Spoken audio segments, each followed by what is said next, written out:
She watched through a crack in the door as her stepmother poured something from a small brown bottle into her father's evening tea. The liquid was dark and thick.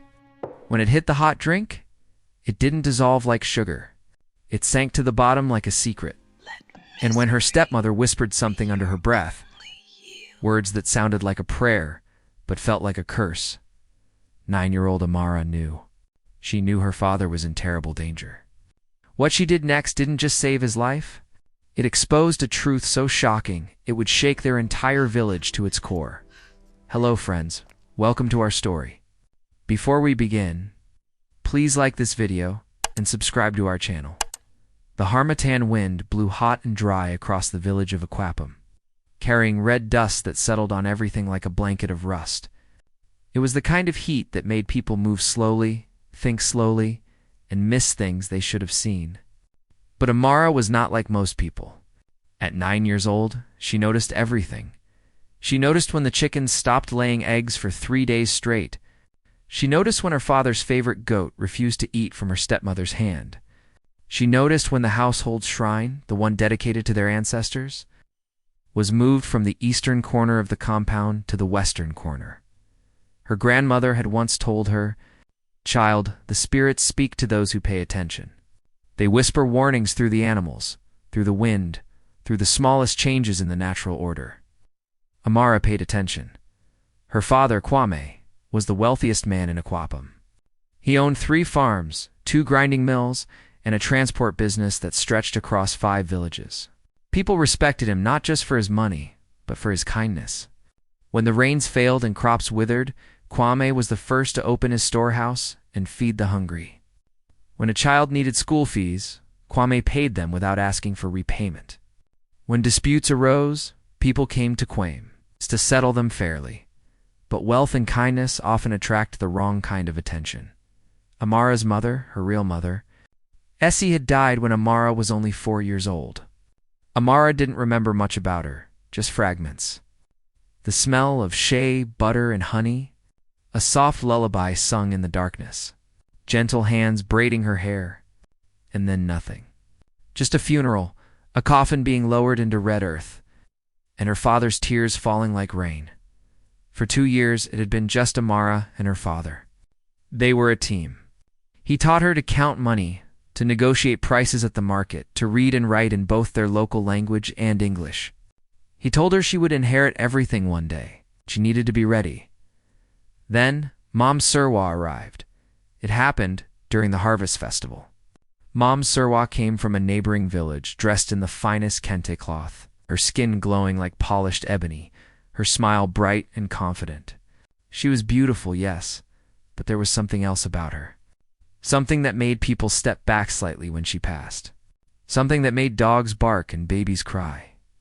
But Kwame didn't notice these things.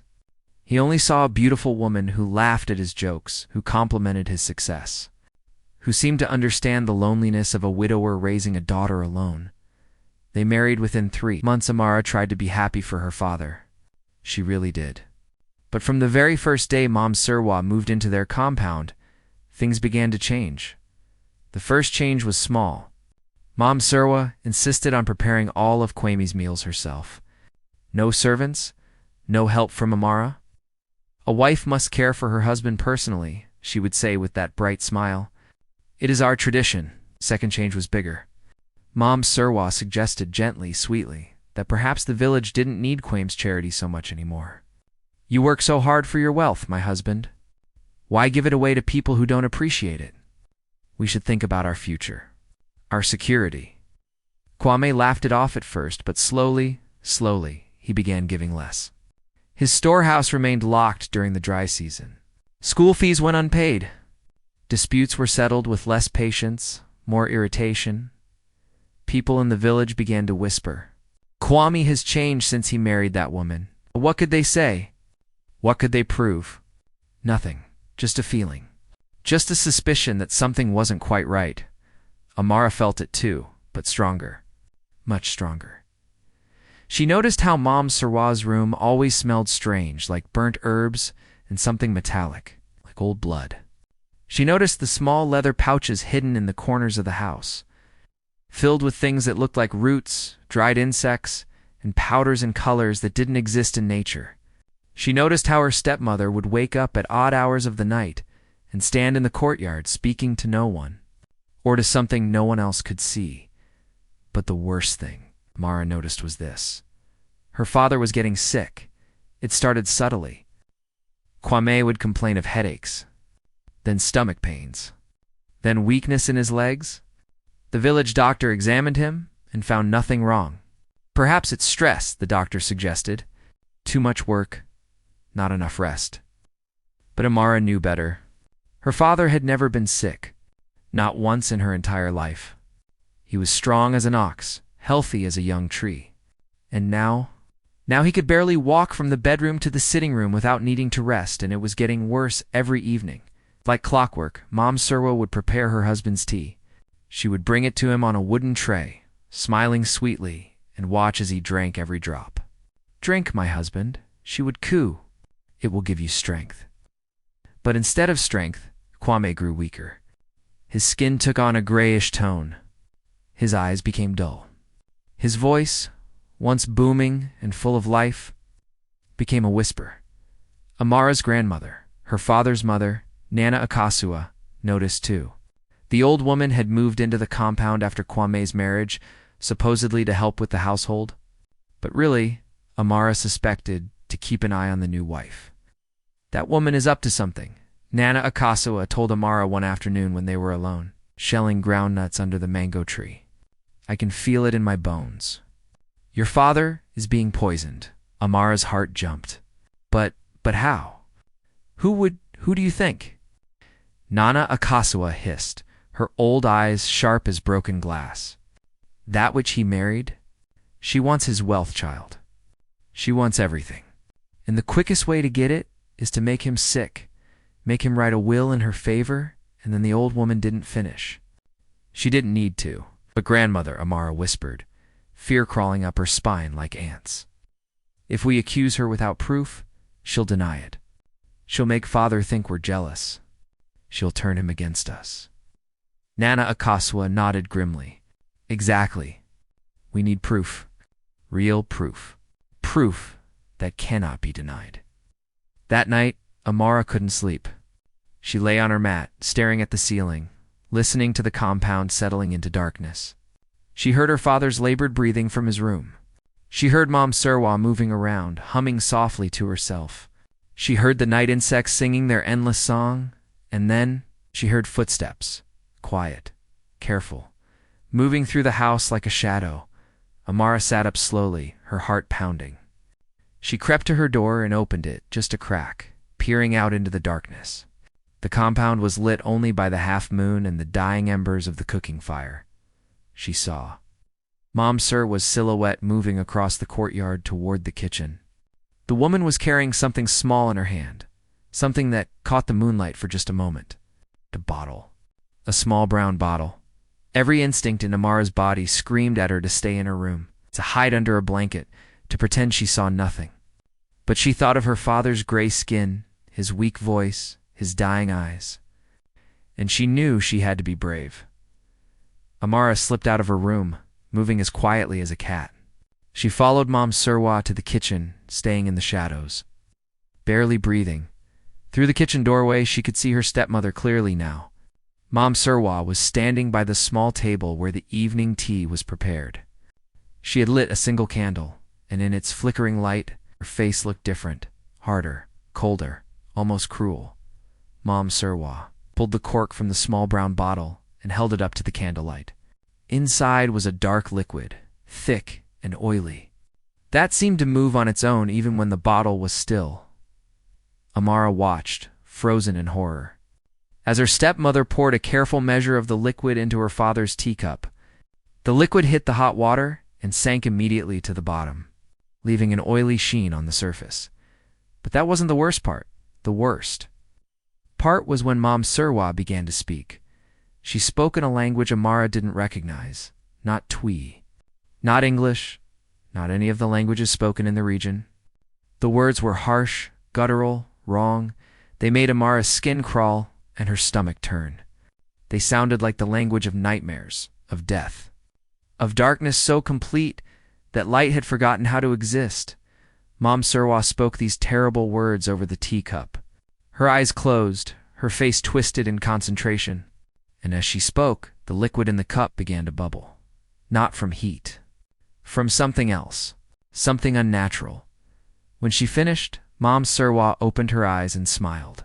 It was the most terrible smile Amara had ever seen. Not joyful. Not kind. Triumphant. Hungry. The smile of a spider that's just finished spinning its web. 3 more days, Mom Surwa whispered to herself in their language. 3 more days and he'll be too weak to fight. He'll sign everything over to me. And then she laughed softly. And then, my dear husband, you can join your first wife in the ground, and I'll be the richest widow in the entire region.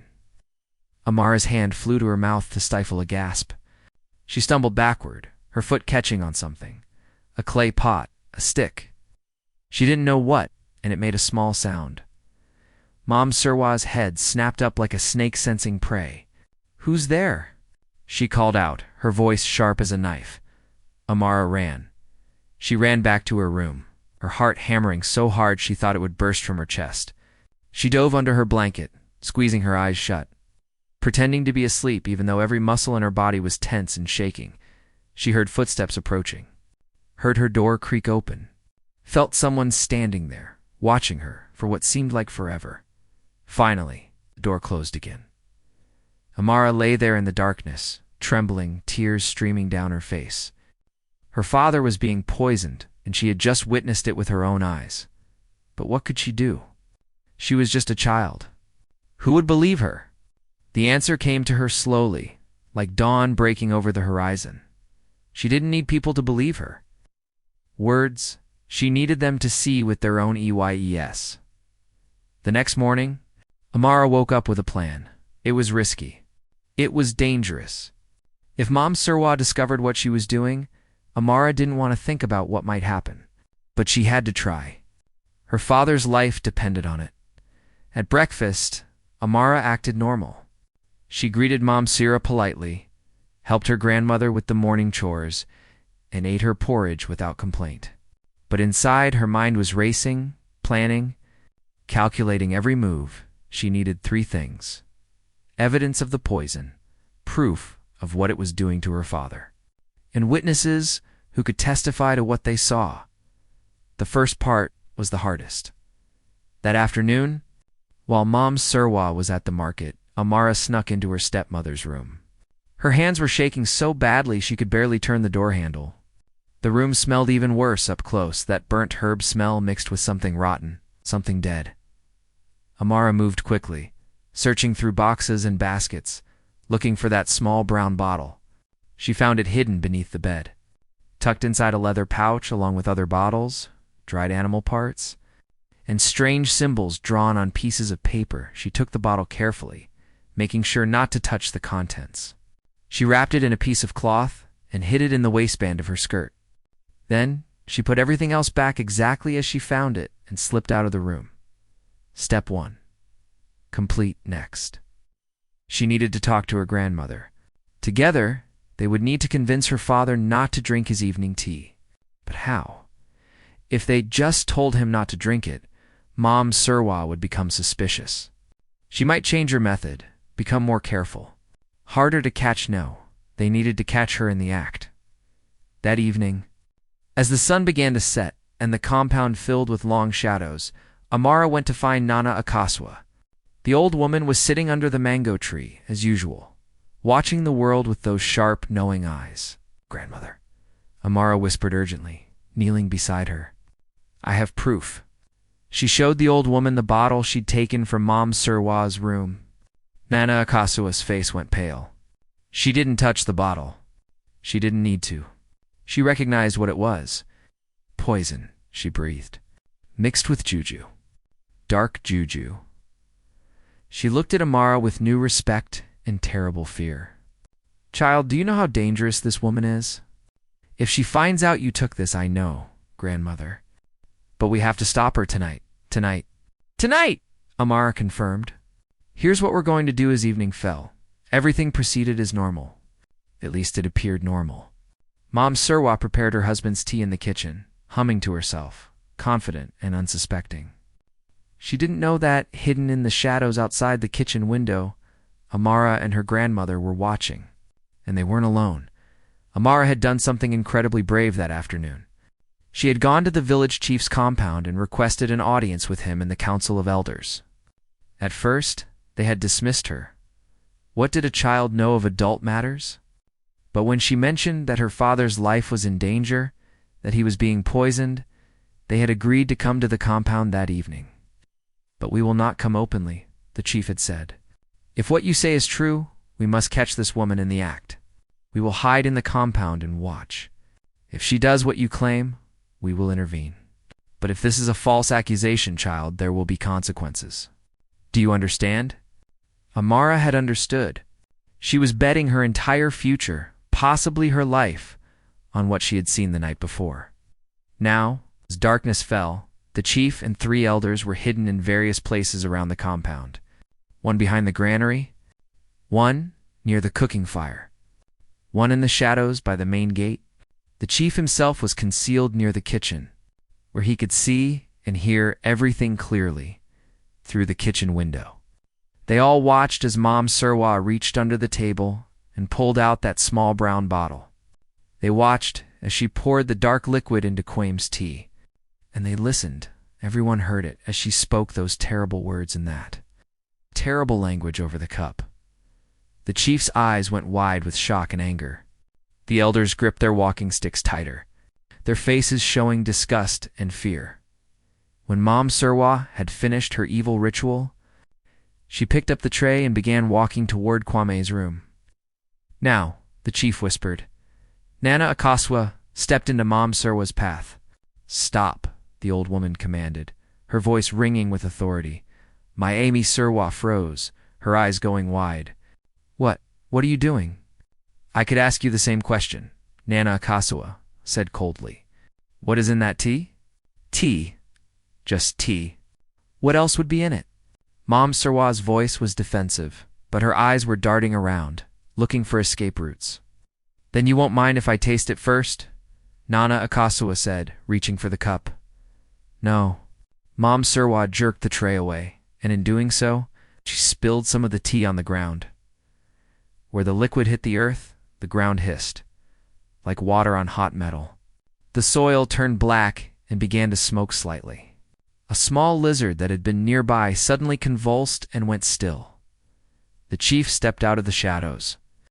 "What kind of tea kills lizards?" he asked quietly, dangerously. Mom Surwa's face went from shock to fear to pure rage in the space of a heartbeat. She dropped the tray. The cup shattered, its contents spilling everywhere, killing the grass where it touched, and turned to run. But the elders blocked her path. "You're not going anywhere," one of them said. "Lies." Mom Surwa screamed. "This is all lies. They're jealous of me. They've never accepted me. We saw you," the chief interrupted. "We all saw you pour poison into your husband's tea. We heard you speak curses over it. And we have the bottle you've been using." Amara stepped forward, holding up the brown bottle wrapped in cloth. "This is what she's been poisoning my father with, every evening. For Mont?" Surwa's eyes locked on Amara, and the hatred in them was so intense, so evil, that Amara took a step backward despite herself. "You," Mom Surwa hissed. "You foolish little girl. Do you have a NY idea what you've done? Do you know who I am? What I'm capable of? I could kill you with a WORD. I could turn your bones to dust." "You could do nothing," a new voice said. Everyone turned. An old woman was standing at the compound gate. She wasn't from their village. She wore white from head to toe, and her eyes were ancient, older than time itself. She carried a staff carved with symbols that seemed to glow faintly in the darkness. "Nana Okomfo," the chief whispered, bowing his head in respect. It was the high priestess from the regional shrine, the most powerful spiritual authority in the entire area. The priestess walked slowly into the compound, and with each step she took, Mom Surwa seemed to shrink, to become smaller and less powerful. "Mom Surwa," the priestess said, her voice like ancient stones grinding together. Or should I call you by your true name? Akasua Bidiako? The woman who was banished from 3 villages for practicing dark magic? The woman who was caught trying to poison a chief in the western region? The woman who has been using blood magic and death curses to steal the wealth of honest men? Mom Surwa, or whoever she really was, fell to her knees. The defiance drained out of her like water from a cracked pot. How? She whispered. How did you know? Because someone sent word to me, the priestess said, looking at Amara with something like approval. A brave young girl who cares more about her father's life than her own safety. She sent a message to my shrine this afternoon, describing what she had witnessed. And I came as quickly as I could. Amara felt her grandmother's hand squeeze her shoulder proudly. She had done it. She had really done it. Search her room, the priestess commanded the elders. You will find more than just poison. You will find evidence of many crimes. Many victims. The elders did as instructed. What they found in Mom Surwa's room made them physically ill. Bottles of poison, dried animal parts used in dark rituals, and most damning of all, written records. Names of men she had targeted. Amounts of money she had stolen. Plans for future victims. She wasn't just trying to kill Kwame. She was a serial poisoner. A black widow who moved from village to village, marrying wealthy men, poisoning them slowly, inheriting their wealth, moving on to the next victim. Kwame's name was number 7 on her list when Kwame was brought out to see what was happening, weak, confused, barely able to stand, and was told the truth about his wife. He collapsed. Not from the poison, but from the shock, the betrayal, the realization of how close he had come to death. My daughter, he whispered, reaching for Amara with a trembling hand. My daughter saved me. Amara ran to him and threw her arms around his neck, crying.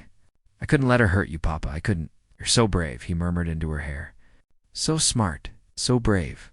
Your mother would be so proud of you. Nanano Kumfo, the priestess, prepared a cleansing ritual that night. She brewed a mixture of herbs and sacred water that would purge the poison from Kwame's body. It was painful. He vomited repeatedly, his body convulsing as it rejected the toxins. But by morning, the gray tone had left his skin. By the second day, he could stand without help. By the third day, his voice had returned to its normal strength. He was going to live. As for Mom Surwa, she was taken away by the regional authorities. Her crimes were too many, too serious for a village trial. She would face justice at the highest level. And given the evidence against her, the bottles of poison, the written records, the testimony of multiple witnesses, there was no doubt about her guilt. But before she was taken away, she looked at Amara one last time, and instead of hatred, there was something else in her eyes. Respect, acknowledgement, the recognition that she had been outwitted by a 9-year-old girl. You're smarter than I gave you credit for, Mom Surwa said quietly. Your mother's daughter indeed. And then she was gone. In the weeks that followed, the story of Amara's bravery spread throughout the region. People came from neighboring villages just to see the young girl who had exposed a serial poisoner. Some brought gifts. Others came simply to hear the story from Amara herself. But Amara didn't feel like a hero. She had just done what needed to be done. She had protected her father. That was all. The village chief called a special meeting and honored Amara publicly. This child has shown wisdom beyond her years, he announced. She has shown courage that many adults do not possess. And she has reminded us all of an important truth. Evil succeeds when good people see wrong and do nothing. Amara saw wrong, and she did something. The crowd erupted in applause. Kwame, now fully recovered, stood beside his daughter with tears streaming down his face. He had come so close to losing everything, his life, his wealth, his daughter's future. And all of it had been saved by a 9-year-old girl who refused to look away when she saw something wrong. Amara, he said that evening when they were alone, sitting under the stars, I want you to know something. Everything I own, everything I am, it's all yours. Not because of tradition, not because you're my heir, but because you earned it. You saved my life. You saved our family's honor. You exposed evil that could have destroyed countless other families.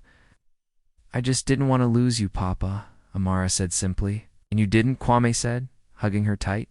You didn't, Nanakaswa, watching them from the doorway, smiled through her tears. The ancestors had been watching over them. They had given them Amara, brave, observant. Courageous Amara, and she had been exactly what they needed when they needed her most.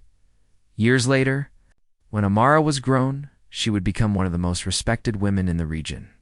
Not because of her father's wealth, not because of her famous story, but because she had learned young what many people never learn, that doing the right thing, even when it's scary, even when it's dangerous, even when you're just a child who nobody expects to be capable of anything important, doing the right thing is always worth it.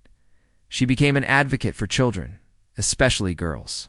She taught them to trust their instincts, to speak up when they saw wrong, to be brave even when the world told them to be small and quiet and obedient. Pay attention, she would tell them, echoing her grandmother's words. The spirits speak to those who pay attention. They whisper warnings through the smallest changes. And when you see those warnings, you must be brave enough to act. And the children listened. Because they knew her story, they knew that a 9-year-old girl had once seen her stepmother put something in her father's drink. And instead of looking away, instead of staying silent, instead of assuming that someone else would handle it, she had investigated. She had gathered proof. She had outsmarted an evil woman who had fooled entire villages. She had saved her father. As for Mom Surwa, the woman who had tried to poison her way to wealth, she spent the rest of her life in prison. Her possessions were seized. Her ill-gotten wealth was returned to the families of her victims. And her name became a warning in the region, a reminder of what happens when greed and evil go unchecked. But more importantly, her downfall became a testament to something else, a testament to the power of paying attention, the power of a child who refused to be silent, the power of courage in the face of fear. The village elders would often say, in the years that followed, never underestimate a child who pays attention. Never dismiss a young voice that speaks truth. Because sometimes the youngest among us can see what the oldest have missed. And sometimes the smallest hands can move the biggest mountains. It's asterisk. And so, friends, this is the lesson of Amara's story. When you see something wrong, do not look away. Do not tell yourself it's not your business. Do not assume someone else will handle it. Because sometimes you are the only one who can see the truth. You are the only one who can act. And your courage, no matter how small you think you are, no matter how young or inexperienced or powerless, your courage might be exactly what's needed to save a life. Evil depends on good people staying silent. Evil depends on observers who see but do not speak. Evil depends on children who are taught to be seen and not heard. But when a child like Amara refuses to be silent, when she trusts what she sees with her own eyes and acts with wisdom and courage, evil cannot win. Amara saved her father's life because she paid attention, because she was brave, because she refused to let fear stop her from doing what was right, and that, friends, is the kind of courage that changes the world. I hope you enjoyed this powerful African tale. If Amara's story moved you, if her courage inspired you, please hit that like button. Subscribe to our channel so you never miss another story. And share this video with someone who needs to be reminded of their own courage today. Tell us in the comments, have you ever witnessed something wrong and had to make the hard choice to speak up? What happened? We want to hear your stories, and remember to tell us where you're watching from. New York, London, Lagos, Johannesburg, Accra. We love knowing where our family is all around the world. Until next time, friends, stay brave, pay attention, and never underestimate the power of doing what's right, even when it's scary, especially when it's scary.